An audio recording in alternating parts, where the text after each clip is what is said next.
संत कहते हैं महाराज,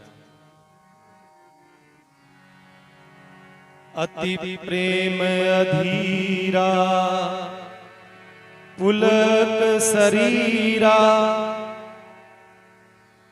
इतना अधिक भगवान के प्रति प्रेम उमड़ा है कि पूरा शरीर की रोमावली खड़ी हो जाती है, शरीर अधीर हो जाता है, बोल नहीं पाते हैं। अति प्रेम अधीरा पुलक शरीरा, मुख नहीं आवहि बचन कही, मुख नहीं आव बचन कही। फिर आदमी के पास शब्द तो होते हैं लेकिन वो बोल नहीं पाता है। जब बहुत ज्यादा प्रेम से भर जाता है आदमी, बहुत ज्यादा दुख से और प्रेम से, दो चीजें ऐसी होती है, जब भयंकर प्रेम और दुख से भर जाता है तो फिर शब्द नहीं निकलते हैं। फिर महाराज अश्रुधारा से वो शब्द प्रवाहित होते हैं। मुख नहीं आवई बचन कही, मुख में से वचन नहीं निकलता है। इतना प्रफुल्लित हो गई है माँ अहिल्या, कहते हैं इतना अतिशय बड़ भागी, चरण ही लागी जुगल नयन जलधार बही।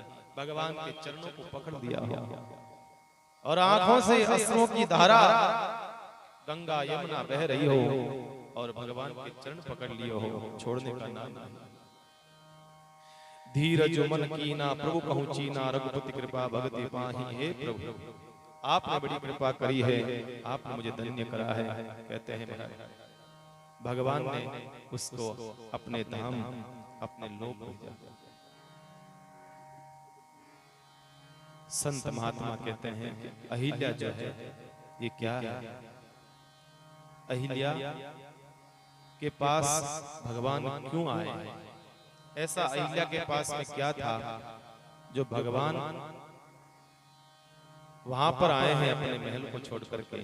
कहते हैं उसमें सबसे एक श्रेष्ठ गुण था जो हमारे भीतर नहीं है। अगर वो श्रेष्ठ गुण हमारे भीतर हो जाए तो हम भी मुक्ति के अधिकारी बन सकते हैं। अहिल्या की जो गुण अहिल्या के भीतर था, संत कहते हैं अहिल्या सबसे पहली बात तो शीला बनी है, एक पत्थर रूप में है और शीला का मतलब होता है स्थिरता। जीवन में सबसे पहला भगवान प्राप्ति का, भगवत प्राप्ति का एक सबसे पहला नियम है जीवन में स्थिरता। हमारी बुद्धि स्थिर हो जाए, हमारी जड़ बुद्धि जो है महाराज पता नहीं कहां कहां भटकती फिरती रहती है। इसे सबसे पहला संतों ने कहा है अहिल्या के जीवन में स्थिरता एक जगह पड़ी रही महाराज, उसके फलस्वरूप उसको भगवान प्रसाद स्वरूप मिले हैं। उसके फलस्वरूप देखो भाई, किसी भी चीज को पाने के लिए, किसी भी वस्तु को पाने के लिए, किसी भी व्यक्ति को पाने के लिए 5 चीज की प्रधानता होनी जरूरी है। संत कहते हैं किसी भी वस्तु को प्राप्त करना चाहते हो तो जरा उसके भीतर 5 चीजों की प्रधानता होनी चाहिए, जब ही वो हमें मिलती है महाराज। सबसे पहला तो प्यास। उस वस्तु को प्राप्त करने की आपके भीतर प्यास कितनी है?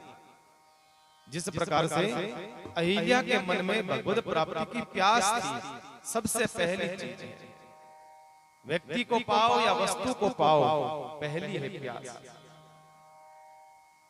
आपके भीतर वो ललक जगे, आपके भीतर वो जिज्ञासा, वो मीमांसा, वो उत्कंठा, आपके भीतर वो भाव जगे, प्यास। एक महात्मा ने, एक सिद्ध संत, एक पहुंचे हुए महापुरुष, उनका कोई शिष्य बना, नया नया बना था। आया गुरुदेव के पास, कहा गुरुजी मुझे बना लो चेला। गुरुजी ने कहा बन जा भाई, कौन मना करे, बन। चेला बनते का महाराज भगवान का दर्शन कराओ। हमने सुना है कि आपके भगवान रात को साक्षात्कार होता है, जरा हमें भगवान का दर्शन कराओ। शिष्य ने कहा बिल्कुल कराएंगे, चिंता मत। चल हमारे साथ चल। शिष्य को लेकर के वो महात्मा जी स्नान करने गए। कहा भैया पहले स्नान करके आ जाते हैं, स्नान नान कर लेते, शुद्ध हो जा, उसके बाद तुझे भगवान का दर्शन कराएंगे, चल। अब उस शिष्य को लेकर के महात्मा जी स्नान कराने गए। जैसे ही सरोवर के भीतर प्रवेश करा, शिष्य से का डुबकी लगा और शिष्य ने डुबकी लगाई और गुरुजी ने ऊपर से हाथ रख दिया। अब शिष्य भीतर पानी में अब छटपटा रहा है, तड़प रहा है, मर जाऊंगा, पर गुरुजी थे थोड़े से अच्छे मोटे ताजे, तो गुरुजी तो मजबूत थे, तो हाथ जो है दबाए रखा। वो पानी में छटपटा रहा था, मर रहा था। कुछ क्षण अगर गुरुजी हाथ नहीं हटाते तो वो तो मर जाता। उसके बाद हाथ हटाया, बाहर आकर के गुरुदेव से कहा, गुरुदेव अरे मार नहीं था तो ऐसे बोल देते, इस प्रकार से पानी में डुबो करके क्यों मारना चाहते हो? गुरुदेव बात क्या? कहा नहीं भैया मारना नहीं चाहता हूँ, तूने कहा ना भगवान के दर्शन कराओ। कहा हाँ तो ऐसे कैसे कराओगे, मारोगे क्या? कहा नहीं मारूंगा नहीं, तेरे को तो मैं बता रहा था। क्या बता रहे थे? कहा कि तू जब पानी में था तब तेरे मन में क्या विचार आया, क्या सोच आया, क्या सोच रहा था? कहा महाराज सोच कुछ नहीं आया, एक ही था, बस तड़प रहा था, मर रहा था, डूब रहा था, बच जाऊं कैसे भी करके बच जाऊं, बस और कुछ नहीं। गुरुदेव ने कहा बस यही कहना चाहता हूँ, सेम टू यू, मैं यही कहना चाहता हूँ मैं, भगवत प्राप्ति के लिए ऐसी तड़प होनी चाहिए आपके भीतर, तब जाकर के भगवान मिलता है, ऐसे भगवान नहीं मिलता भैया। ऐसी तुम्हारे भीतर तड़प होती है, तू छटपटा रहा था, तड़प रहा था, इसी प्रकार से भगवत प्राप्ति के लिए इतनी उत्कंठा चाहिए, इतनी तड़प चाहिए आपके भीतर, तब जाकर के भगवत दर्शन होता है। यूं सहजता से, सरलता से ऐसे भगवत दर्शन नहीं होता। तो सबसे पहला क्या है? 5 में प्यास। आपकी भगवत दर्शन के लिए, भगवत प्राप्ति की एक मन में प्यास जगे, और प्यास के बाद में फिर आता है प्रतीक्षा भगवान की। प्यास के बाद में आता है प्रयास। पहला प्यास, फिर है प्रयास। सिर्फ प्यास से कुछ नहीं होता। किसी को प्यास लगी है और सामने मटकी पड़ी है, मटकी थोड़ी पानी पिला सकती है। प्यास लगी है तो आपको उठ करके जाना पड़ेगा, आपको प्रयास भी करना पड़ेगा प्यास के साथ में, तब जाकर के आप पानी पी सकते हो, तब पी सकते। तो भगवत प्राप्ति का सबसे पहला स्टेप है प्यास, और संतों ने कहा है फिर है प्रयास। प्रयास करा हमने, खूब प्रयास करा महाराज, बिल्कुल भगवान का दर्शन नहीं हुआ। कोई बात नहीं, अब तुमसे नहीं होगा, अब प्रयास करना बंद करो, एक जगह बैठ जाओ और क्या करो? प्रार्थना करो, भगवान की प्रार्थना करो। प्रभु पहला प्यास, दूसरा प्रयास, तीसरा प्रार्थना, क्योंकि भगवान ढूंढने से नहीं मिलता है, भगवान तो प्रार्थना में ही मिलता है, भगवान तो प्रार्थना में मिलता है। इसलिए भगवान महादेव कहते हैं, हे देवताओं, हरि व्यापक सर्वत्र समान, प्रेम ते प्रकट होए में। इसलिए भगवान शिव कहते हैं कि जब हमारी प्यास के साथ प्रयास भी हो, प्रयास सफल नहीं हो, तो फिर बैठ करके प्रार्थना करनी चाहिए, बैठकर प्रार्थना करनी चाहिए। क्योंकि हम भगवान को कहाँ ढूंढेंगे? भगवान का कौन सा रूप है कभी देखा? भगवान कैसे दिखते हैं कभी देखा? भगवान कहाँ रहते हैं हमें पता ही नहीं है। इसलिए आप तो जहां बैठे हो वहां से भगवान को प्रार्थना करो, भगवान को पुकारो, भगवान जहां होगा भाग करके आएगा। सैकड़ों माताएं बहनें बैठी है, छोटा सा बालक कहीं गुम हो जाता है तो फिर बालक माँ को नहीं ढूंढता है, बालक जहां बैठा है वहीं से ही क्या करता है? रोना शुरू करता है। अब माँ जहां पर भी होगी, जो माँ होगी वो भाग करके आएगी। अब बताइए, स्त्रियां तो बहुत सारी थी, लेकिन वो जो आवाज है सिर्फ माँ के कान में थोड़ी पहुंची थी, सबके कानों में पहुंची थी। लेकिन अपने पुत्र की भाव, मोह, ये सब जो है माँ ही पहचान सकती है और माँ भाग करके आएगी। इसलिए अच्छा है तुमने भगवान भगवत प्राप्ति का प्रयास करा है, भजन करा, तुमने साधन करा, सुमरण करा, सब कुछ करा, लेकिन भगवान दर्शन नहीं हुए। कोई बात नहीं, तुम भगवान को कहाँ ढूंढोगे? तुम जहां बैठे हो वहीं से भगवान को पुकारना शुरू करो, भगवान आ जाएगा।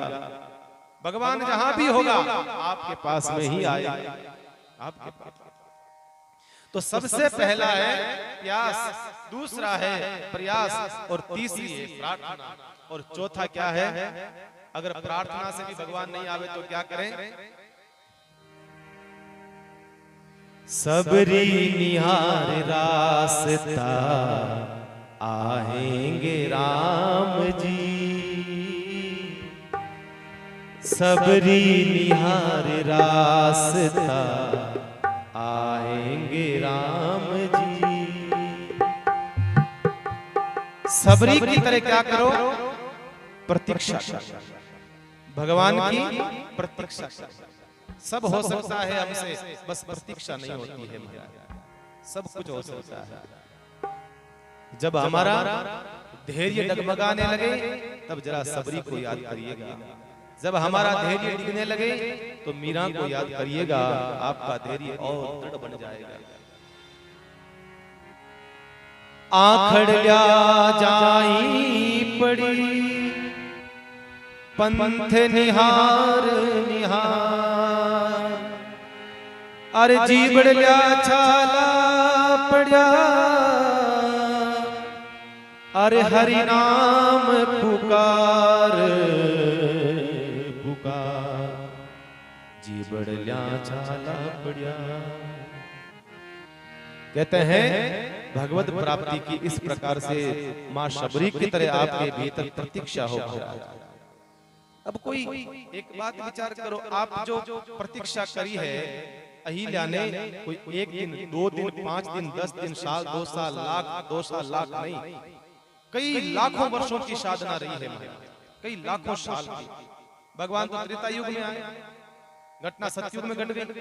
कितने लाख वर्षों तक कहते हैं प्रतीक्षा करी है शीला बनकर, शीला बनकर। जीवन में प्रयास के साथ में, प्रार्थना के साथ में हमारी प्रतीक्षा भी होनी चाहिए भैया। प्रतीक्षा बहुत आवश्यक है, भगवत प्राप्ति में बहुत आवश्यक है। हम सब कुछ कर सकते हैं लेकिन ध्यान रखना प्रतीक्षा नहीं कर सकते हैं महाराज। सब कुछ कर सकते हैं, संत कहते हैं कि प्रतीक्षा होनी चाहिए अहिल्या की तरह।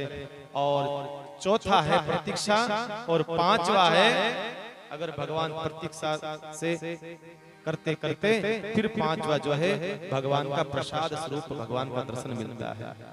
प्रसाद पहला है प्यास, दूसरा है प्रयास, तीसरा है प्रार्थना, चौथा है प्रतीक्षा, और फिर जो है प्रसाद स्वरूप भगवान का दर्शन प्रसाद में होगा।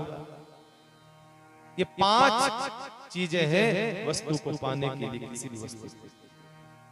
और ये 5 चीजों से कहते हैं अहिल्या के जीवन में पूर्ण रूप से ये 5 चीजें अहिल्या के जीवन में थी।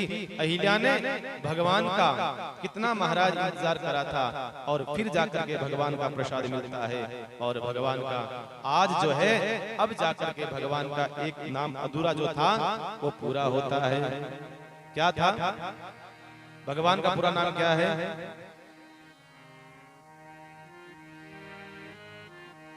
रघुपति राघव राजा राम, पतित पावन सीताराम। अभी सीताराम नहीं पढ़े, अभी तो यहाँ तक ही है। क्या है? रघुपति। सबसे पहला नाम है रघुपति, जो रघुवंश में जिसका प्राकट्य हुआ हो उनको कहा है रघुपति। फिर आगे क्या है? राघव। माँ कौशल्या जो है भगवान को क्या कहती थी? राघव। इसलिए एक भगवान का नाम है राघव, इसलिए रघुपति राघव राजा राम, राजा राम, राम एक राजा के बेटे हैं तो राजा राम, पतित पावन। अब यहाँ पर जो अगला नाम भगवान का आज पड़ा है पतित पावन, मतलब पतित पावन करने वाले हैं जो। अब यहाँ से जब विदा होंगे आगे जाएंगे जनकपुरी में, तब पतित पावन सीताराम, रघुपति राघव राजा राम, पतित पावन सीताराम। हरे रघुपति राघव राजा राम, पतित पावन सीताराम। सीताराम सीताराम, भज मन प्यारे सीताराम। सीताराम सीताराम, भज मन प्यारे सीताराम।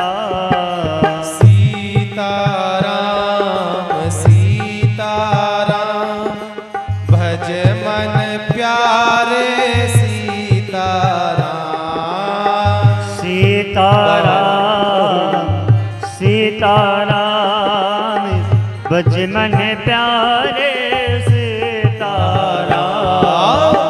रघुपति राघव राजा राम, पतित पावन सीताराम। रघुपति राघव राजा राम, पतित पावन सीताराम।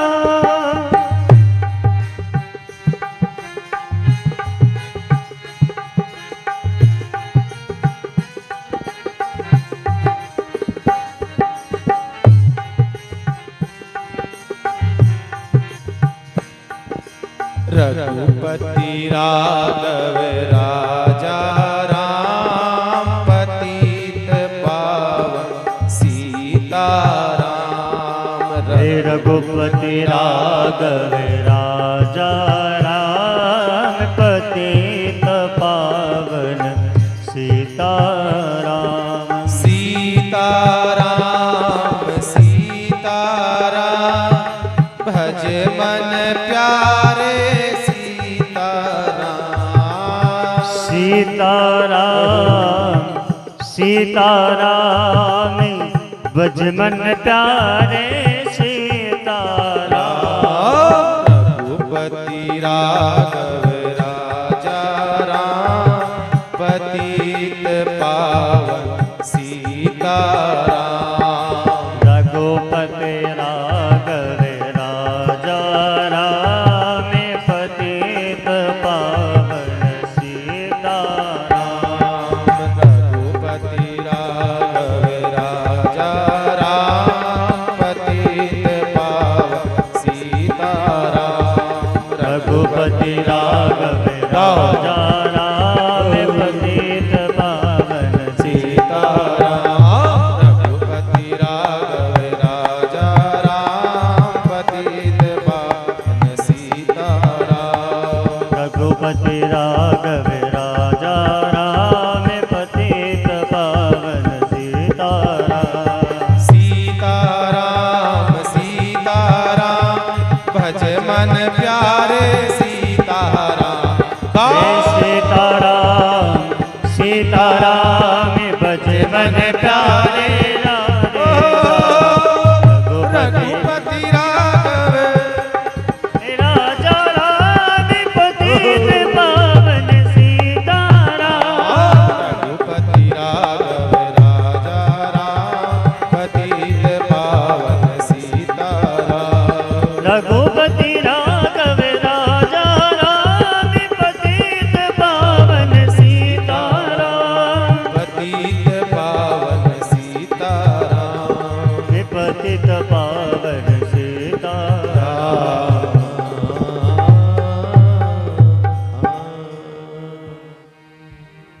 तो भगवान का पूरा नाम क्या है? रघुपति राघव राजा राम, पतित पावन सीताराम। भगवान का पूरा नाम है, क्योंकि भगवान का सबसे बड़ा गुण है भगवान का पतित पावन। भगवान के जो भक्त हैं, भगवान सर्वगुण संपन्न है। देखो भगवान के जो भक्त हैं वो कहते हैं हमें अन्य गुणों से कोई मतलब नहीं है, हमें कोई भी अन्य गुणों से प्रयोजन नहीं है, हमें तो भगवान का सबसे बड़ा गुण लगता है कि भगवान पतित पावन। मतलब बड़ा से बड़ा पापी हो उसे कहा है पतित, बड़ा से बड़ा अधर्मी हो, बड़ा से बड़ा पापी हो उसको पतित कहा है, और भगवान जो है उनको मुक्त करते हैं। बताओ, ऐसी दृष्टि है भगवान की। कितने वर्षों से वो पड़ी थी शिला, कितने लाखों सालों से वो पड़ी थी, किसी की दृष्टि नहीं गई। हजारों लाखों लोग वहां से उस रास्ते से निकले होंगे भैया, कितने लोग उस रास्ते से चले गए होंगे, पर किसी की दृष्टि नहीं पड़ी। यहाँ तक आगे जो चल रहे थे विश्वामित्र जी महाराज, मैंने कल भी कहा आगे चल रहे थे विश्वामित्र जी महाराज, लेकिन उनकी दृष्टि पहले नहीं पड़ी, भगवान की दृष्टि पहले पड़ी, पीछे चलने वाले की दृष्टि पड़ी। मतलब भगवान कहना चाहते हैं कि मैं जो हूँ कहीं से भी कैसा भी हो, कोई पापी हो मेरा इंतजार कर रहा है तो मैं उसकी तरफ जाता हूँ, मैं उसके पास जाता हूँ। इसलिए भगवान की दृष्टि पड़ी। इसलिए भगवान का एक नाम है करुणा वरदान, करुणा करने वाला, सहज। भगवान कहते हैं भैया पाप तो हो गया, तो पापी से गिरना नहीं, गिरना करनी है तो पाप से करो। पापी से गिरना करने से क्या होगा, गिरना करनी है तो पाप से करो। अरे अपराध भी हो गया है, अगर मान लो अहिल्या से, तो कोई बात नहीं, अहिल्या से गिरना क्यों करते हो भैया, अहिल्या से उपेक्षा क्यों करते हो। अहिल्या ने जो पाप करा है उस पाप से गिरना करो कि भाई हम ऐसा नहीं करेंगे। जिसने गलती कर दी हो वो गलती आपके लिए सीख है, प्रयास करो कि वो गलती उसने करी है, प्रयास करो कि मैं वो गलती नहीं करूंगा। और वैसे देखा जाए इस धरा पर ऐसा कौन है मन वचन कर्म से जिसने पाप नहीं किया हो। आप और हम जितने लोग बैठे हैं सब देखा जाए तो बहुत बड़े पापी निकलेंगे महाराज। कौन कह सकता है छाती ठोक करके साहब महाराज मैंने पाप नहीं किया है? नहीं, कोई है यहाँ बैठा? कोई नहीं है भैया, हम में से कोई भी नहीं है। जरूर अपने जीवन काल में किसी ने मन सा पाप किया होगा, किसी ने वचन से किया होगा, किसी ने कर्म से किया होगा, और रोज पाप करते हैं, रोज पाप कर रहे हैं, चिंतन के द्वारा हो रहा है। कई जीव मर रहे हैं, कई पाप हो रहे हैं, उसके फलस्वरूप प्रायश्चित क्या कर रहे हैं? 1 घंटा आकर के सत्संग। ध्यान रखना, ये प्रायश्चित इतना बड़ा पाप है। भगवान यही कहना चाहते हैं, आपने पापी से गणना करना शुरू कर दिया। महाराज वो तो यान को है, आप जी वो तो यान को है, जो भी आता है वो ऐसा है वो वैसा है। मैं कहता हूँ भैया तुम कैसे हो ये तो बताओ। आंगुली करना सरल है सामने वाले के साथ पास में, पर 3 अंगुली 1 2 3 ये अंगुली कहाँ रहती है? अपनी तरफ रहती है। जरा अपने आप को खोजिएगा, अपने भीतर देखिएगा। ज्ञान देना सरल है भैया, यहाँ ज्ञानी ज्यादा आते हैं, इसलिए मैं विशेष कह रहा हूँ। इस रेल मगरा रामद्वारा में संतों को ज्ञान देने वाले बहुत ज्यादा आते हैं। महाराज ओ भजन गाई जो अपनी परंपरा आ है और भजन गावना महाराज ने सिखावे। महाराज आ ध्यान को नहीं, महाराज बचपन में बन गया, ठीक है नहीं, थाने जरूर को सिखाने के लिए ध्यान रखना। या उपदेश देने मत आओ, उपदेश देने के लिए आओ। यहाँ संत को क्या गाना है, क्या बोलना है, कौन सा भजन बोलना है, कौन सी परंपरा है, सब जानता है। संत की उम्र छोटी है लेकिन उसके बहुत बड़े ठोकरे खाई है, ध्यान है। इसलिए जब भी संत के पास आओ, रामद्वारा के पास में आओ, खाली पात्र बन करके आओ, बराबर मत आओ। यहाँ पर हम कैसे हैं जरा अपने आप को खोजिएगा। सामने वाले के महाराज वो ऐसा है, वो ऐसा है, ये ऐसा है, वो ऐसा है। अरे पापी से गणना नहीं करनी है, पाप से करनी है। उसमें जो कमी है हमें अपने अंदर ढूंढना है। कहीं कहीं मैं तो ऐसा नहीं हूं, कहीं मैं तो ऐसा नहीं हूं, कहीं मेरे भीतर तो ये कमी नहीं है। हमें अपने आप को ढूंढना होगा, हमें अपने आप का आंकलन करना होगा। भगवान कहना चाहते हैं जो अहिल्या ने गलती करी है तो क्या मानते हो अहिल्या ने इतनी भयंकर गलती कर दी? कलयुग का आदमी रोज गलती करता है, ऐसा तो कलयुग का जो इंसान है रोज गलती करता है। अहिल्या ने कोई भयंकर पाप नहीं कर दिया। प्रयास करो कि जो अहिल्या ने करा है साहब हम नहीं करेंगे महाराज, सपने में भी नहीं करेंगे। तब तो समझ में आता है, प्रसंग समझ में। मैंने पहले भी कहा था, जब रावण का पुतला जलाया जा रहा था, रावण को आग लगाई जा रही थी, उसी समय रावण ने कहा ठहरो, रुको, मैंने एक सीता का हरण करा तो मुझे आग लगा रहे हो, मैंने गलत कार्य करा। मुझे आग वही लगाएगा जिसने अपने जीवन में कोई पाप नहीं करा हो। अरे मैंने तो अपने हाथों से और आंखों से सीता को हरण करा है, लेकिन तुम तो महाराज 10 इंद्रियों से काम विकार वासना में पड़े हो, जरा तुम पापी नहीं हो। इसलिए ध्यान रखो बंधुओं, हमसे तो ऐसा अपराध नहीं हो रहा है, हमसे तो नहीं हो रहा। संतों ने कहा है भैया भजन बाद में कर लेना, सत्संग बाद में सुन लेना, कथा बाद में कर लेना, श्रीमराज की वाणी के भजन रोज घोट रहे हैं हम लोग, बाद में गा लेना, पर पहली क्या करो, आदत बुरी सुधार लो, बस हो गया भजन। आदत बुरी सुधार लो, बस हो गया भजन। आदत पूरी सुधार लो, हो गया भजन।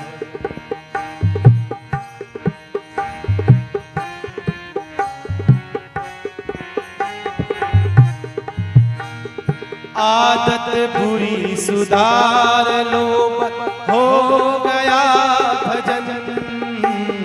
आदत बुरी सुधार लो, बस हो गया भजन।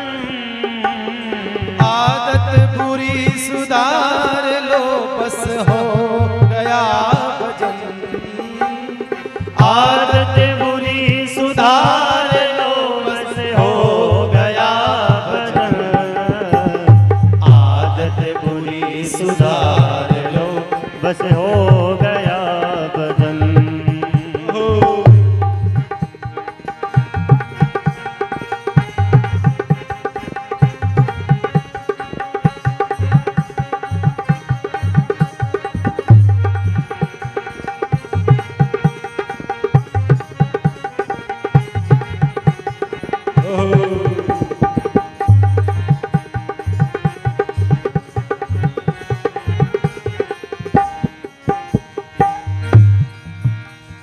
दृष्टि में तेरी खोट है, दुनिया निहार ले।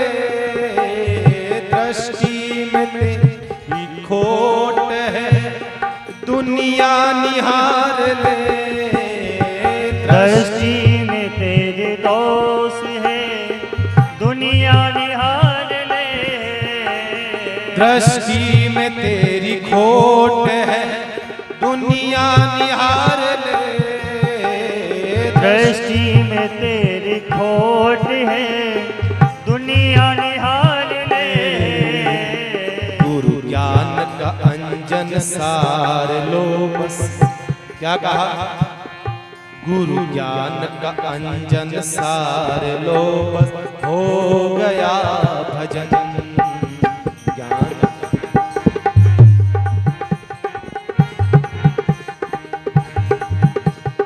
आदत बुरी सुधार लो, बस हो गया भजन। आदत बुरी सुधार लो, बस हो गया भजन। हो गया भजन, बस हो गया भजन। हो गया भजन, बस हो गया भजन। आदत बुरी सुधार लो, बस हो गया भजन।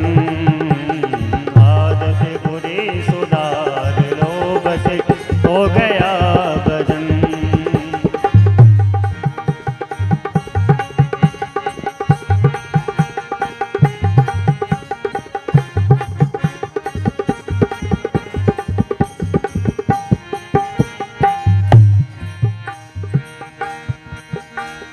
दुनिया तुम्हें बुरा कहे पर तुम करो क्षमा। दुनिया तुम्हें बुरा कहे पर तुम करो क्षमा। आपको दुनिया लाख बुरा कहे महाराज, सबकी एक एक की बुराई सुनते सुनते आप लोग जी नहीं पाओगे। सबको छोड़ो, कोई बात नहीं। देखो भाई, निंदक नियरे राखी आंगन कुटी बड़ा सुंदर दोहा। निंदा करने वाले व्यक्ति को और पास में रखो, नजदीक रखो कि भाई साहब आप हमारे साथ रहो, एकदम पास में रखो। संत तो कहते हैं कि भैया जिस गली में शोर होते हैं ना, वो गली साफ रहती है, बराबर एकदम साफ रहती है वो गली। जिस गली में शोर होते हैं कारण सब गंदगी वो शोर साफ हो जाते हैं।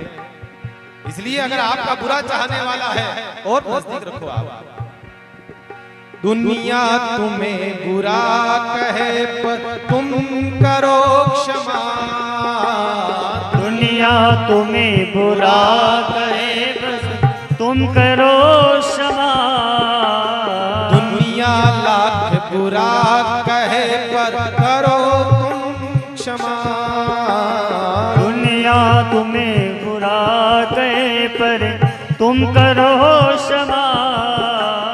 वाणी को भी तुम स्वार लो बस हो गया भजन। वाणी को तुम संवार लो बस हो गया भजन। हे आदत बुरी सुधार लो बस हो गया भजन। हे हो गया भजन बसी हो गया भजन। हो गया भजन बसी हो गया भजन। आदत बुरी सुधार लो हो गया भजन। आदत बुरी सुधार लो बस हो गया भजन।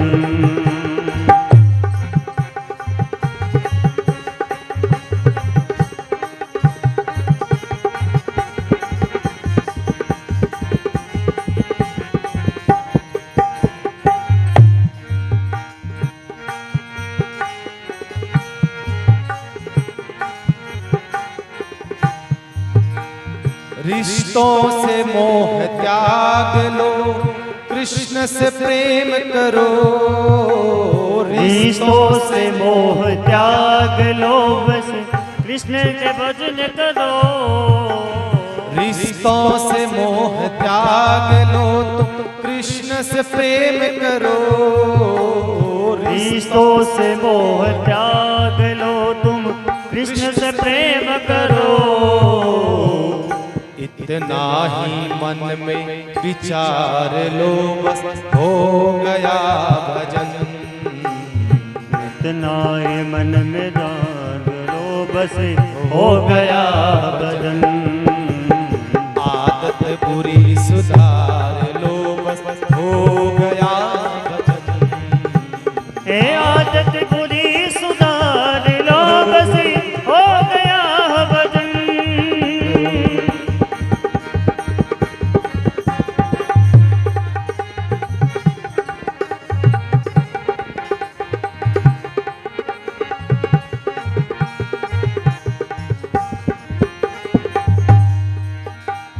जाना है सबको एक दिन, इन सबको त्याग कर। जाना है सबको एक दिन, इन सबको त्याग कर। जाना है सबको एक दिन, इन सबको त्याग कर। जाना है सबको एक दिन, इन सबको त्याग कर। तो क्या करें? जीवन को तुम संवार लो बस हो गया भजन। जीवन को तुम सवार लो बस हो गया भजन। आदत बुरी सुधार लो बस हो गया भजन। हे हो गया भजन बस हो गया भजन। हो गया भजन बस हो गया आदत बुरी सुधार लो बस हो गया भजन। आदत बुरी सुधार लो बस हो गया भजन, ये बस हो गया भजन, बस हो गया भजन। इसलिए सबसे पहले अपनी आदत सुधारो, दुनिया सब अच्छी लगेगी। भगवान यही कहना चाहते हैं कि अहिल्या ने जो पाप किया है हमसे पाप न बन पड़े पड़े। इतनी सुंदर अहिल्या का जीवन था महाराज, लेकिन एक समय ऐसा आया है कहीं न कहीं सब ये भगवान की एक लीला है। भगवान की एक लीला है। भगवान किसी भी माध्यम से अपने भक्तों के पास पहुंचना चाहते हैं महाराज। गौतम ऋषि को अहिल्या मिली बताइए। जिस अहिल्या पर इंद्र स्वर्ग का राजा आसक्त हो जाता हो, वो अहिल्या कोई कम सुंदर नहीं थी साहब, लेकिन वो एक ऋषि को प्रदान करी गई। कहते हैं कि जब निर्माण होता है, मानव का निर्माण होता है, तो ब्रह्मा जी ने सब इंसान बना करके कुछ मटेरियल जो रहता है पीछे, उस मटेरियल से बहुत सुंदर निर्माण कहते हैं स्त्री का करा, और उसमें उस अहिल्या का बनाया है, अहिल्या को ब्रह्मा जी। और अहिल्या की रचना करके ब्रह्मा जी सोच रहे हैं कि इतनी सुंदर इस कन्या को मैंने बनाया है, अब इस कन्या को मैं किसको प्रदान करूं। जैसे ही उस अहिल्या का रूप देखा है गंधर्व लोगों ने, देवताओं ने, इंसानों ने, कहते हैं अहिल्या के ऊपर मोहित हो गए सब। इतनी सुंदर उसकी काया को देख करके सब मोहित हो जाते हैं। देवता लोगों ने कहा मैं इसके साथ विवाह करूंगा, गंधर्वों ने कहा मैं करूंगा, देवता पुरुषों ने कहा मैं करूंगा। ऐसे करके सबसे ब्रह्मा जी ने सोचा कि इतनी सुंदर कन्या को मैंने बनाया है तो जरूर इस कन्या को किसी हर किसी को नहीं देख करके देना पड़ेगा भाई, हर किसी को थोड़ी दे सकते। तब कहते हैं ब्रह्मा जी ने सोचा कि इसको किसको। ब्रह्मा जी के मन में विचार आया। ब्रह्मा जी ने सोचा कि ऐसे व्यक्ति को दो कि इसके दाम्पत्य जीवन से ऐसा कोई आगे रिश्ता, ऐसा कोई संतान पैदा हो जो समाज के लिए कुछ करे। तो ब्रह्मा जी महाराज ने विचार करा, तो ब्रह्मा जी लेकर के उस अहिल्या को गौतम ऋषि जो भगवान की परम भक्त कर रहे थे, भक्ति कर रहे थे, गौतम ऋषि के आश्रम पर आए। और गौतम ऋषि के आश्रम पर आकर के कहा महाराज, कहा ओहो महाराज पधारो, आप कैसे आगमन हुआ। कहा कि आगमन तो ठीक है, लेकिन एक काम करो। कहा कि क्या। महाराज ये अहिल्या है और मैं कहीं जा रहा हूँ किसी कामवश, तो मैं आपको यहाँ इस अहिल्या को छोड़ के जा रहा हूँ, धरोहर के रूप में, धरोहर के रूप में रख करके जा रहा हूँ। मैं लौटूंगा वापस, अहिल्या को आपसे ले लूंगा मैं। ये कह करके ब्रह्मा जी चले गए। 100 साल बाद ब्रह्मा जी जब वापस लौटे, गौतम ऋषि तो महाराज कहते हैं इंद्रियजीत थे, इंद्रियजीत बिल्कुल भी कोई विकार नहीं किसी प्रकार का अहिल्या के प्रति, और अहिल्या को भी कोई किसी प्रकार का विकार नहीं गौतम ऋषि के प्रति। लौट करके जब वापस आए, ब्रह्मा जी समझ गए कि जिस ऋषि के यहाँ एकांत में एक आश्रम पर ये युवती को छोड़ करके गया और उसी प्रकार से गंगा की तरह पवित्र इसको रखा है, इसका मतलब ये इनके देने योग्य है। तब से कहते हैं ब्रह्मा जी ने प्रसन्न होकर के उनका विवाह अहिल्या जी का गौतम ऋषि के साथ कर दिया। तुम जिस वस्तु के पीछे भागते हो वो वस्तु सदैव आपसे आगे भागती है, और जिस वस्तु से तुम दूर भागते हो वो आपके पीछे भागती है। ब्रह्मा जी को लगा कि हकीकत में देखा जाए सब देवता गंधर्व सब लोग अहिल्या के पीछे भागते हैं, पर गौतम ऋषि का दाम्पत्य जीवन इतना सुंदर है कि महाराज भजन के अलावा कोई कार्य नहीं। और ऐसा सुंदर जो है जीवन को देख करके अहिल्या को ब्रह्मा जी ने गौतम ऋषि के साथ में विवाह कर दिया। और विवाह करने के बाद में कहते हैं ऐसा गृहस्थ था, ऐसा दाम्पत्य जीवन था। उनके घर में सतानंद जी महाराज का आगमन होता है। अहिल्या का एक पुत्र का वर्णन आता है जिसका नाम था सतानंद महाराज। हम आगे सुनेंगे सतानंद जी कौन। सतानंद जी हैं जनक जी महाराज के पुरोहित। जनक जी महाराज के पुरोहित बना करते हैं वो सतानंद जी महाराज हैं। योग्य दाम्पत्य होता है बंधुओं तो उसके घर में योग्य संतान आती है, ध्यान रखना महाराज। दाम्पत्य जीवन अच्छा होना चाहिए तो निश्चित रूप से संतान भी अच्छी आएगी। ये हमारे संस्कार है, ये हमारे जीवन की कथा है। राम कथा कोई सिर्फ राम कथा नहीं है, हमारे जीवन से जुड़ी हुई ये कथा है। ध्यान रखना बंधु, राम कथा सुनते सुनते राम के गुण, राम का वो जीवन हम धारण करें अपने जीवन में महाराज। जिस प्रकार से राम का जीवन है, गृहस्थ जीवन का, दाम्पत्य जीवन का बड़ा सुंदर जो है ये चरित्र हमें सुनाता है महाराज। कैसा होना चाहिए, संस्कार कैसे देने चाहिए, घर पर आए हुए को आदर कैसे करना चाहिए, हैं? ये तो हमारा नैतिक धर्म है। आओ बेटो पीवो पानी। ये देखो बड़ेरे लोग कहते थे कि भाई एक गृहस्थ की एक धर्म है, ये तीन चीजें, आओ बेटो पीवो पानी, ये है मानव की निशानी। क्या करना है, आओ पधारो साहब बैठो और पानी पियो, बस यही एक मानवता है। और क्या है भैया, और कुछ नहीं है, यही एक मानवता है। एक कोई प्यासा, एक कोई गरीब, एक व्यक्ति जा रहा था रास्ते रास्ते, उसको बहुत प्यास लगी और भयंकर प्यास लगी। सोचा कि दुकान है सामने, सेठ जी बैठे हैं, दुकान के बाहर जाकर कहा सेठ जी पानी पिला दो, पानी पीना है। सेठ जी को रुक जा, रामू आवे।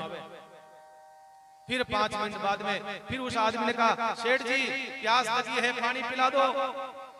सेठ जी कह रहे ठहर जा, क्यों रामू आवे, ठहर जा, रामू आवे। अब महाराज 5 मिनट होगा, 15 मिनट होगा, 20 मिनट होगा, रामू तो आए ही कोई।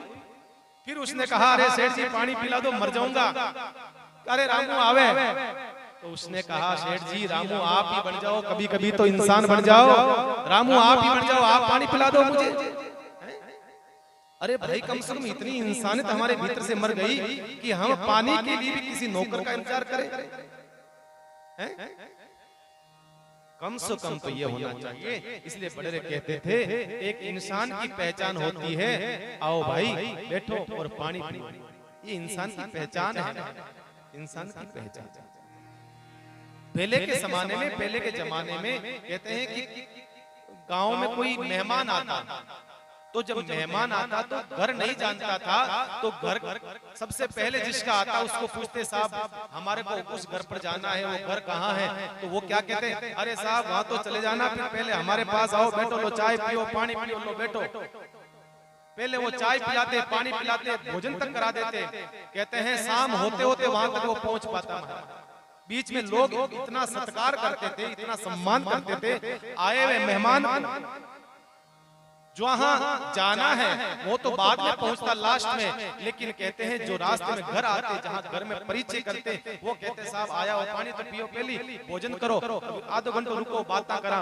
बस ये इंसानियत थी भैया। आजकल सब खत्म हो चुका है, कुछ भी नहीं बचा है। और कोई दरवाजा खटखटाता है ऊपर से, हाँ भैया बोलो, क्या हुआ साहब, वो घर, आगे आगे आगे। महाराज इतने बिजी हो गए हो आप, इतनी इंसानियत मर गई आपके भीतर। कम से कम आपका कर्तव्य बनता है कि नीचे आओ, दरवाजा खोलो, कहा भाई साहब कहाँ जाना है, अरे थोड़ा पानी तो ले लो, जल पी लो। सच कहूँ ना, उसकी आत्मा आपको साहब आशीर्वाद देगी, आपको भीतर से आपको आशीर्वाद देगी साहब, भीतर से कहेगा वाह साहब, कुछ भी हो साहब, वो तो बाद में याद आएंगे, पर आप पहले याद आओगे।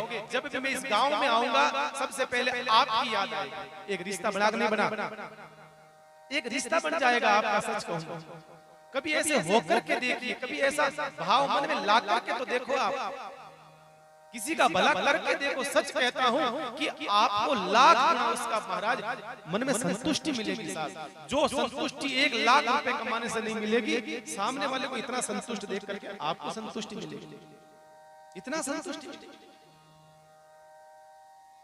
कहने का बंधु यही भाव है कि कम से कम हमारे भीतर और कुछ नहीं तो मानवता आ जाए, मानवता आ जाए। बस मानवता की भीख ये शास्त्र और संत मांगते रहे जीवन पर। आदमी आईएएस बन गया, आईपीएस बन गया, डॉक्टर बन गया, वकील बन गया, इंजीनियर बन गया, लेकिन बोलिए ना इंसान नहीं बना है साहब, इंसान नहीं बना है। हकीकत में देखा जाए वो सब बनो न बनो, ध्यान रखना प्यारे, इंसान बन जाना, इंसान की औलाद है, इंसान बन जाना। एक पुराना गाना आता था, एक गाना आता था, और कुछ बन पाओ न पाओ प्यारे, ध्यान रखना इंसान बन जाना, और वही इंसान आपके कभी न कभी काम आएगा। इंसान से तो कुत्ते अच्छे हैं भैया, ध्यान रखना, कम से कम वफादारी तो टाइम से टाइम करते हैं। यही कहना चाहते हैं, अपने बेटों को सब कुछ देना, कार देना, व्यापार देना, मकान देना, परिवार देना, लेकिन जब संस्कार नहीं दिया तो सब कुछ बर्बाद हो जाएगा। ध्यान रखना महाराज। अच्छी से अच्छी स्कूल में पढ़ाओ। मैं कहता हूँ ये नहीं है कि भाई वहां मत पढ़ाओ, नहीं, बढ़िया से बढ़िया पढ़ाओ, अच्छी से अच्छी स्कूल में पढ़ाओ, बनाओ इंजीनियर, बनाओ IAS IPS इंजीनियर, पता नहीं क्या क्या, डॉक्टर वगैरह, जो बनाना है बनाओ, लेकिन साथ साथ में उसको कहना भैया तू कहीं पर भी रहे, कम से कम 5 छंद याद करना, गुरु महिमा याद करा, गुरु महिमा गुरु मंत्र याद करना, कम से कम उससे क्या रहेगा, उसको जुड़ा हुआ रहेगा वो धर्म से। एक बम्बई में एक संत कहते हैं, मुंबई में एक बहुत पैसे वाला आदमी, अमीर आदमी, धनाढ्य आदमी, खूब पैसा था, और उसकी संतान को उसने बम्बई की सबसे अच्छी स्कूल, बढ़िया से बढ़िया स्कूल में उसका दाखिला कराया और पढ़ाई शुरू करवाई। और पढ़ाई करके उसने कहा पिताजी अब मुझे यहाँ पढ़ाई नहीं करनी है, मुझे USA जाना है, मुझे आउट ऑफ कंट्री जाना, मुझे बाहर जाना है। पिता ने कहा चिंता मत कर बेटा, तू जो बोलेगा, कहाँ पढ़ाना है, विश्व की कौन सी सिटी में पढ़ाना है, मैं पढ़ाऊंगा। और उसको उस पैसे वाले बाप ने, एक ही बेटा था और ज्यादातर एक बेटा होता है तो बिगड़ने के चांस, ध्यान रखना माताओं बहनों, ज्यादा रहता है। एक पुत्र होता है तो ज्यादा चांस बिगड़ने का रहता है साहब महाराज। एक ही तूतड़ो है, एक ही टाबर है बाप जी, एक ही टाबर है महाराज। अरे एक के चक्कर में भैया बर्बाद मत कर देना, ये मत कर देना, इतना लाड कोड प्यार प्रेम मत करना कि कल ने वही बालक आपको वृद्धाश्रम का रास्ता बता दे, जाओ पिताजी आप घर जाओ वहां पर। इतना लाड कोड मत करना, करना प्रेम, खाने पीने का करना, पहनने का करना, अच्छी बात है, खूब प्रेम करो, लाड करो, लेकिन कम से कम इतना नहीं कि हमारा धर्म से च्युत हो जाए, धर्म को छोड़ दे, ऐसा प्रेम नहीं होना चाहिए। और कहते हैं उस बालक को USA भेजा, एक ही बेटा, पढ़ाया लिखा करके, कहते हैं वहीं नौकरी लग गई। अब नौकरी लगती, आपको पता है छोकरी तो, हाँ बिल्कुल साहब, नौकरी का इंतजार होता है, छोकरियों की लाइन लग जाती है। शादी हो गई, वहीं शादी हो गई, USA में नौकरी वहीं लग गई, बच्चे हो गए, टाबर हो गए, परिवार बस गया, जाना भूल गया, गांव गया ही नहीं। अब कई साल के बाद में पिताजी ने कहा बेटा, कहा पिताजी, कहा तेरी माँ चली गई, क्रियाक्रम करना है, आजा क्रियाक्रम करना। तो बेटे ने इमरजेंसी छुट्टी ली, अब यूं तो आ नहीं सकता, कहा मर गई तो ठीक है आ जाता। इमरजेंसी छुट्टी ली भी और आया, माँ का क्रियाक्रम करा, जो भी कार्य है पूरा करा, 12 दिन रुका और पिताजी वापस उसको छोड़ने के लिए जा रहे हैं हवाई अड्डे। वहां पर कहते हैं रास्ते में गाड़ी में जब बाप बेटे बैठे थे और बाप बेटे बातें कर रहे थे, बेटा पिता कह रहे थे बेटा और आते जाना, यहाँ आते रहना। तो पिता बेटे ने कहा बेटा तो पढ़ा लिखा था, उसको तो पता नहीं क्या। तो कहा कि पिताजी अब बार बार आना होता नहीं है, अब माँ का क्रियाक्रम करके जा रहा हूँ, तो मैं सोच रहा हूँ आया हुआ हूँ तो आपका भी करके जाऊँ। अब उसको पता नहीं है कि क्रियाक्रम कहते किसको है, क्योंकि इतना पढ़ लिया लिख लिया, उसको ये पता नहीं कि क्रियाक्रम होता क्या है। उसने कहा पिताजी आया हुआ हूँ तो मैं सोच रहा हूँ कि अब आया हुआ बार बार तो आना नहीं होता है। तो भैया ऐसी पढ़ाई मत करना कि हमारा महाराज जिंदे का क्रियाक्रम वो करने लग जाए। संत ने कहा कि यही पढ़ाई आदमी को जो है बर्बाद करने वाली है महाराज। पढ़ाओ लिखाओ, संस्कार दो, सब कुछ दो, लेकिन महाराज इतना भी नहीं, इतना भी नहीं। इसलिए यहाँ राम कथा जो है सिर्फ राम कथा नहीं है, ये है ना, ये हमारी सबकी आम कथा है, ये हमारी आम, हम सबकी कथा है, हम सबके मानव मात्र की कथा है। यहाँ पर जैसे ही भगवान माँ अहिल्या का उद्धार करते हैं, सीधा उद्धार करके सीधा कहाँ बताई, स्क्रिप्ट सीधी आई गंगा किनारे, गंगा का किनारा बता दिया। यहाँ पर भगवान सुरसरी के तीर आए हैं, आकर के स्नान करा है और गुरुदेव से पूछा ये क्या है, कहा ये गंगा है। कहाँ से आई, कहा तुम्हारे ही पूर्वज भागीरथ लेकर के आया था। क्यों लेकर के आया महाराज, कहा राजा सगर के 60,000 बेटे थे, राजा सगर के 60,000 पुत्र थे, उन पुत्रों को गौतम ऋषि ने श्राप दिया, भस्म हो गए, उनके उद्धार के लिए ये गंगा जी आई है। जब गंगा की धारा निकली थी उस समय कहते हैं 3 धाराएं गंगा की निकलती है, 3 धाराएं। कहते हैं ब्रह्मा जी के कमंडल में आई, ब्रह्मा जी कमंडल से सबसे पहले भगवान के चरणों से ब्रह्मा जी कमंडल में आई, कमंडल से सीधी भगवान महादेव की जटाओं में आई और जटाओं से कहते हैं भागीरथ ने गंगा लेकर के आया।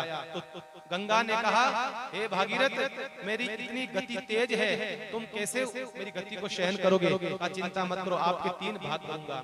तो कहते हैं 3 गंगा गई, एक आकाश गंगा, एक पाताल गंगा और एक धरती पर जो हम देख रहे हैं हरिद्वार वाली गंगा। तो पाताल गंगा ने जाकर के 60,000 बेटों का उद्धार करा। हे राम, तुम्हारे वंश में ऐसे ऐसे राजा हुए हैं, ऐसे ऐसे महान संत में हैं तुम्हारे भागीरथ जैसे। तो गंगा की कथा सुनाई। तो किसी संत ने कहा, इसलिए सुनाई है, गंगा का दर्शन इसलिए कराया है कि भगवान सोच रहे हैं मैंने एक स्त्री का स्पर्श करा है, मेरा पाप हो गया। एक मर्यादा नहीं है, एक पुरुष पर पुरुष को स्त्री का स्पर्श करे, ये मर्यादा नहीं है महाराज। वो भी चरण से, अपने पैर से। भगवान ने कहा पाप हो गया, इस पाप को कहां धोऊं? तो कहते हैं आगे गंगा का दर्शन कराया। हे भगवान, आपके मन में क्षोभ हो रहा है, एक काम करिए, आप अपने पाप को यहाँ धो दीजिए, अपने पाप यहाँ धो दीजिए। तो गंगा का दर्शन कराया है और उसके बाद में कहते हैं भगवान आगे की यात्रा करते हैं। और आगे कहां? सीधा भगवान जनकपुरी की यात्रा करते हैं। परमात्मा साथ में चल रहे हैं महाराज विश्वामित्र जी। विश्वामित्र जी महाराज से पूछा भगवान राम ने, महाराज ये जनकपुर में धनुष यज्ञ हो रहा है, ये कैसा यज्ञ है? धनुष किसका है? तो विश्वामित्र जी महाराज ने कहा, हे राम, ये धनुष और किसी का नहीं। हमने कथा सुनी थी शिव पुराण की महाराज, उस कथा में 3 राक्षसों की कथा आती थी। त्रिपुरारी, त्रिपुर कहकर के 3 नगर थे उसके, उन तीनों नगरों में राक्षस रहते थे त्रिपुर नाम के। उन राक्षसों को मारने के लिए देवता भगवान महादेव के पास गए। भगवान शिव के पास जाते हैं, कहा हे महादेव उस राक्षस से हमारे को बचाओ। तो भगवान ने विश्वकर्मा को आदेश दिया और एक धनुष बनवाया महाराज। उस धनुष को बनवा करके भगवान ने कहते हैं उस धनुष से उसका उद्धार करा है। उस धनुष का नाम है पिनाक धनुष। पिनाक धनुष, वो धनुष एक बार ही काम आया, फिर काम आया नहीं। तो भगवान महादेव ने क्या करा, वो धनुष जो है परशुराम जी को दे दिया। परशुराम जी भगवान के ही शिष्य थे, परशुराम जी को दे दिया, कहा ये ले जाओ धनुष। अब परशुराम जी सोच रहे हैं कि मेरे पास तो भगवान विष्णु का सारंग धनुष है, ऑलरेडी पहले से है धनुष, इस पिनाक का क्या करूंगा? तो परशुराम जी के शिष्य जनक जी महाराज थे। कहते हैं जनक जी महाराज जी उन्होंने सोचा क्यों नहीं इनके पास रख देता हूं। अब जानते हो संतों का तो सामान इधर उधर भक्तों के वहीं रहता है, शिष्यों के पास रहता है। तो ला करके जनक जी महाराज के वहां रख देते हैं। और उस समय जनक जी कौन थे? जनक जी का नाम था देवकीट। ये तो मैंने पहले भी कहा, जनक जो है ये एक व्यक्ति का नाम नहीं है। जनक क्या है? एक पद है। सीता के पिता का नाम क्या था, बता सकता है कोई? यहाँ पर कोई माताएं बहनें, कोई भाई, कोई बहन हैं?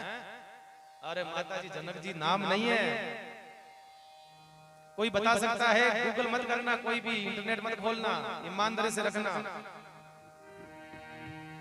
सीता के पिता का नाम बता सकता है? किसी को याद नहीं है? हैं? हो। श्रीमन नारायण नारायण नारायण, श्रीमन नारायण नारायण नारायण, श्रीमन नारायण।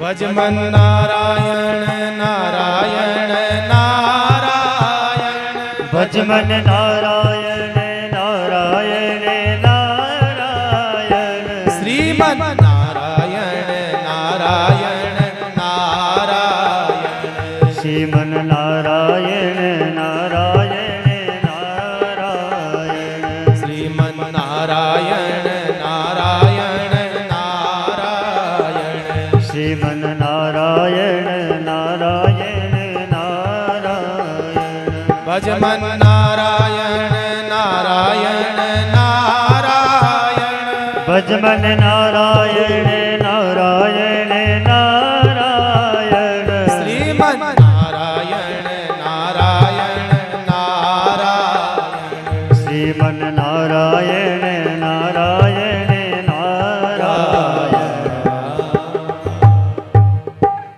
अब आयो याद हैं? इसलिए मैंने कीर्तन करवाया अब याद आ जाए। कई बाएं बोलती महाराज मैंने तो याद आऊनाड़ी और पहले बता देता हूं। कई बाएं ऐसी होती अरे महाराज हमारी जबान पे आया हुआ था आपने पहले बोल दिया, इसलिए मैंने कीर्तन करवाया मैंने बता दो कुछ पल हो। जनक नाम नहीं है, जनक तो एक पदवी है। जिस प्रकार से प्रधानमंत्री नाम नहीं होता है, प्रधानमंत्री पद होता है, उस पर 5-5 साल अलग अलग प्रधानमंत्री बनते हैं। इसी प्रकार से जनक पदवी है भैया, नाम नहीं है। मां सीता के पिता का नाम था राजा सिरध्वज जनक। राजा सिरध्वज जनक। अब याद रखना, अगली बार कोई संत चमासा करने आवे पूछे तो बता देना भाई मारो गुंडो मत लगाई जो। राजा सिरध्वज मां सीता के पिता का नाम था। और सिरध्वज से 6ठी पीढ़ी, उससे 6 पीढ़ी पहले राजा देवमीढ़ हुए थे जनक। देवमीढ़ जिनका नाम था जनक का, उनके समय में परशुराम जी आए। अब देखो कितने पुराने परशुराम जी, बहुत पुराने परशुराम जी। 6 पीढ़ी की दर्शन करा रहे हैं। 6 पीढ़ी में पहले राजा देवमीढ़, उसको धनुष दिया, ले चले ये धनुष का ध्यान रखना, तेरे घर पे रखे जा रहा हूं। तब से वो धनुष रखा हुआ था। कहते हैं इतना भारी था, इतना भारी था, हाथियों से नहीं उठा, हजारों हाथियों से नहीं उठा। फिर कहते हैं कि वहीं पर लगा करके उस धनुष की पूजा के योग्य बना दिया और उसकी पूजा करने लगे, पूजा का प्रतीक बना दिया। अब 6 पीढ़ी के बाद में महाराज जनक जी सिरध्वज आते हैं, राजा जनकपुरी के राजा बनते हैं। तो उस समय रावण ने अपने दूतों से कहा जाओ जनकपुरी के क्षेत्र में जो रहने वाले ऋषि हैं उन ऋषियों को बोलो कि ये भूमि हमारी है, दंडकारण्य हमारा है, तो हमारे को कर प्रदान करो, टैक्स मतलब हमें टैक्स प्रदान करो।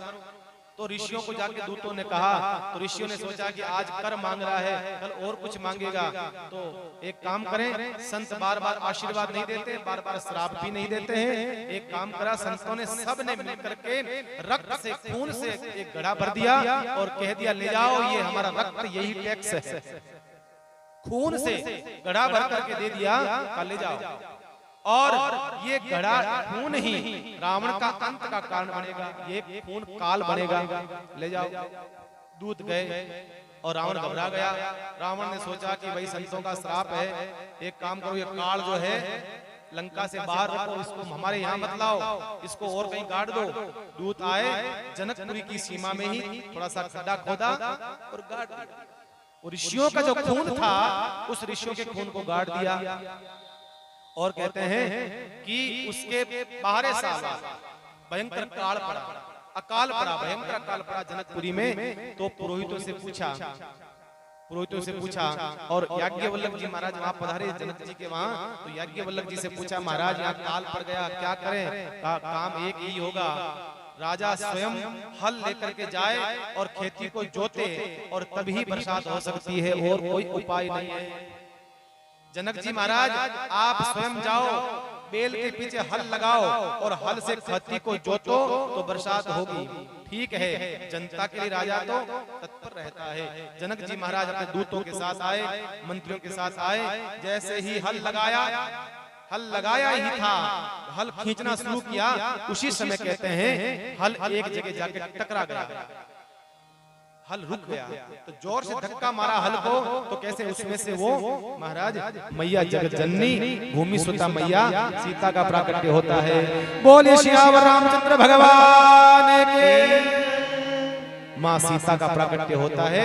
वही जो कलश था, वही खून से रक्त से भरा हुआ जो घड़ा था, उसी घड़े में से कहते हैं काल, मतलब सीता ही रावण का काल बनेगी। वही काल प्रकट हो गया हो मानो।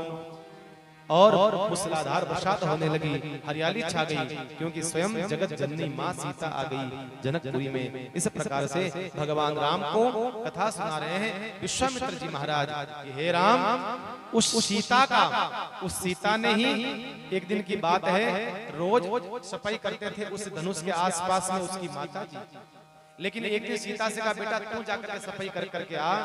तो कहते हैं सीता जी जब झाड़ू पोछा लगा रही थी, सीता जी ने सोचा कितने साल हो गए इस धनुष के नीचे किसी ने पोछा नहीं लगाया, क्योंकि भी उठा नहीं सकता। तो सीता ने एक हाथ से ऊंचा करा और एक हाथ से पोछा लगा दिया। सीता जी ने एक हाथ से ऊंचा करा, एक से पोछा लगा दिया, वापस रख दिया। कहते हैं कि उसके बाद दशरथ जी आए और देखा कि ये आज इतनी सफाई किसने करी। आश्चर्य हुआ, भयंकर आश्चर्य हुआ। अपनी पत्नी के पास गए, अरे कहा आज सफाई क्यों, कौन से कर्मचारी ने करी? कहा कोई नहीं था, आज तो हमारी बेटी ने करी, सीता ने करी है। अरे सीता ने बुलाया सीता को, बेटा इधर आना, ये सफाई कैसे करी, इसके नीचे से? कहा बस जैसे करते हैं वैसे करी, बता। फिर वापस सीता गई, फिर ऊंचा करके ऐसा करके ऐसे करके ऐसे कर दी। और जनक जी सोचने लगे, हजारों साल बीत गए, हमारे इस धनुष को ऊंचा नहीं कर पाया, और मेरी बेटी सीता ने सहजता से ऊंचा कर दिया। उसी समय सौगंध खा ली, इस धनुष को जो उठाएगा उसी के साथ मेरी बेटी सीता का विवाह करूंगा। संकल्प ले लिया, सौगंध खा ली। ये उनका शीत कहते हैं, हल के आगे की जो नोक है उसको कहते हैं शीत। उस शीत में अटका वो घड़ा, इसलिए इसका नाम पड़ा सीता। इस प्रकार से माँ सीता का प्राकट्य होता है। आप सबको मैया सीता के प्राकट्य की बहुत बहुत बधाई एवं मंगल कामना।